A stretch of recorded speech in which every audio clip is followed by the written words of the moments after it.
মা মিতালি, কই যাস? মা, আমি একটু বাজারে যাচ্ছি দুধ বিক্রি করতে। দিনকাল কিন্তু খুবই খারাপ, তাড়াতাড়ি চলে আসিস। আচ্ছা মা, ঠিক আছে।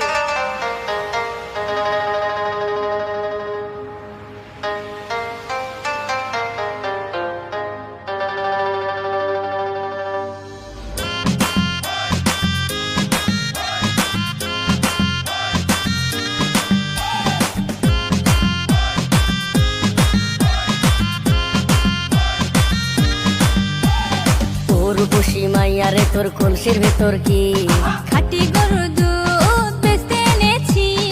উর্বশী মাইয়ারে তোর কলসির ভেতর কি খাঁটি গরুর